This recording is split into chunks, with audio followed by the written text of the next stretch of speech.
Tout fait pour sauver sa tête, mais sans succès. Jean-François Copé a annoncé ce matin sa démission. Elle sera effective le 15 juin prochain, Émilie. Et oui, c'est l'épilogue d'un psychodrame hallucinant. Après le coup de théâtre hier dans l'affaire Big Malion. Ce type nous a emmené à un véritable désastre moral. Je ne sais pas s'il était au courant ou s'il n'était pas au courant, mais quoi qu'il en soit, il était le patron d'une entreprise humaine qui est un parti politique, un grand parti de droite, un grand parti conservateur, et on en est là. Mais moi, j'ai les boules.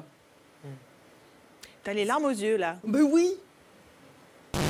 11 mois après la destitution de Mohamed Morsi, l'Égypte s'apprête à élire un nouveau président. Et le grand favori, c'est lui, Abdel Fattah al-Sisi, considéré par les médias comme le sauveur de la nation face aux frères musulmans. Ancien chef de l'armée, candidat à Poigne, il représente l'ordre et la stabilité. Pain contre un vote. Ce boulanger semble croire que l'élection de dimanche est dans le pétrin et que l'abstention va battre des records.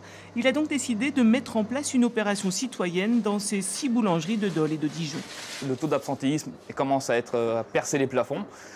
Donc ils sont assez contents que certaines personnes proposent des initiatives pour encourager les votes et notre droit de la démocratie, quoi. Donc ils vont voter, ils nous ramènent dimanche leur carte avec le tampon de l'électeur, de la mairie, et puis en contrepartie on leur offre un demi au bras.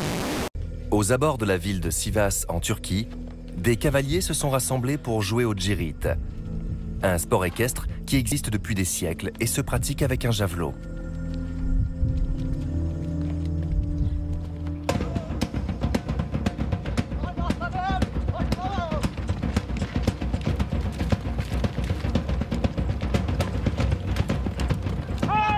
Pour chaque participant, c'est l'occasion de démontrer son courage et son adresse.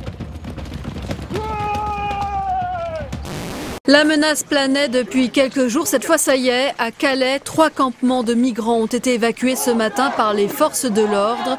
650 réfugiés au total ont été délogés de leurs abris de fortune sous les huées des militants associatifs. Juin 2009, le site Michelin de Blanzy vit des heures noires. L'entreprise vient d'annoncer la suppression de 477 postes. Commence alors une grève de 10 jours. C'est dans ce contexte de crise que le groupe de pneumatiques aurait eu recours à un espion, présenté aux salariés comme un agent de sécurité en formation. Devant l'entreprise aujourd'hui, rares sont ceux qui veulent s'exprimer. Je trouve ça inadmissible. On s'est fait avoir. Pour moi, c'est pas normal ça. Fumer en voiture alors que des enfants se trouvent à l'arrière pourrait être sanctionné à l'avenir. La mesure est en tout cas jugée souhaitable par 95% des personnes interrogées sur le sujet. Moins 27%, c'est l'impressionnant chiffre de la baisse des prix dans la téléphonie mobile en 2013, qui suit une baisse de plus de 11% l'année précédente déjà. C'est ce que vient d'indiquer l'ARCEP, l'autorité des téléphones. Une bonne nouvelle donc pour les consommateurs. Sont-elles au Tchad voisin ou toujours au Nigeria? Si les 223 lycéennes toujours captives de Boko Haram ont bien été localisées, elles ne sont pas libres pour autant.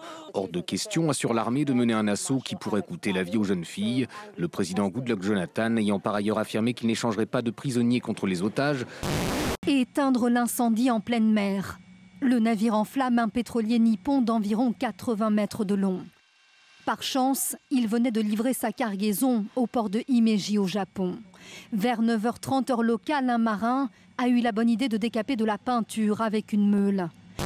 Une Pakistanaise de 25 ans a été tuée à coups de briques par une trentaine de membres de sa famille, dont son père, à Lahore.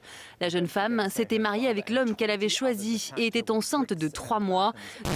Le célèbre photographe de mer a été condamné hier soir à 5 ans de prison, dont 3 fermes pour le viol en 1999 de sa nièce Dorothée, alors âgée de 18 ans. La jeune femme a fait part de son soulagement à l'énoncé du verdict. J'ai qu'une chose à dire, la vie règle ses comptes. J'aimerais bien que toutes les victimes fassent comme moi. Mais franchement, c'est tellement dur. On passe par tellement de moments. On vous examine, on s'examine soi-même. Si on n'a pas un soutien, je pense que c'est très difficile et je ne sais pas si on peut y arriver. C'est sa toute première apparition au Clermont Foot. Visage concentré, sourire légèrement crispé, Elena Costa est la première femme qui va s'installer dans le fauteuil d'entraîneur d'un club de football professionnel. Et l'information ne passe pas inaperçu. C'est même une déferlante médiatique. Si tout le monde est assis, c'est parfait. Dans la salle de presse aux côtés du président Michi, 110 journalistes qui ne veulent surtout pas manquer les premiers mots de l'entraîneur portugaise. C'est un plaisir de se présenter comme entraîneur de Clermont. Comme j'ai dit, mon objectif est que gagner pour Clermont. Un corps de lion, le visage d'un pharaon, plusieurs mètres de haut, le nez cassé. Cette statue vous fait évidemment penser au célèbre sphinx de Gizeh, situé à proximité des grandes pyramides en Égypte. Mais ce n'est qu'une réplique en acier et ciment, située chez les rois de la contrefaçon au nord-est de la Chine. 280 statuettes, bijoux et autres objets en ivoire ont été saisis chez un couple de retraités varois. Les pièces, dont la valeur est estimée à 30 000 €, avaient été achetées dans des brocantes ou sur Internet.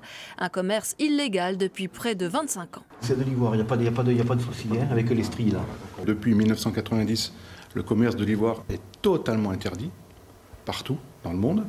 L'ivoire qui provient d'avant cette date peut être commercialisé avec une autorisation.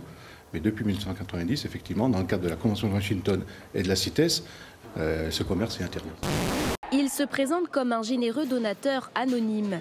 Il, c'est un habitant de Haute-Garonne qui a décroché le jackpot à l'euro-million le 31 janvier dernier, 72 149 579 €. Après 3 mois de réflexion, ce gagnant a décidé de donner au moins 50 millions à une dizaine de grandes associations nationales, un geste d'une ampleur inédite en France. J'aurais tout gardé, ou peut-être que j'aurais donné juste 10 millions. Compte tenu de la crise économique, il y a énormément de gens, certainement dans des grandes difficultés. C'est superbe de faire un geste aussi énorme. Ce bienfaiteur d'une cinquantaine d'années n'a pas d'enfant, pas de problème financier. Il se dit tout simplement guidé par une fibre solidaire et veut juste savoir comment son argent va être utilisé par les associations. Ultra secrète et dévoilée en grande pompe par Google dans cette vidéo promotionnelle. Une voiture sans conducteur, pour une balade, sans volant ni pédale. Vous allez être les premiers en dehors de notre équipe à la conduire. Il suffit de rentrer l'adresse, puis une simple pression sur ce bouton et la voiture démarre, plus besoin de regarder la route.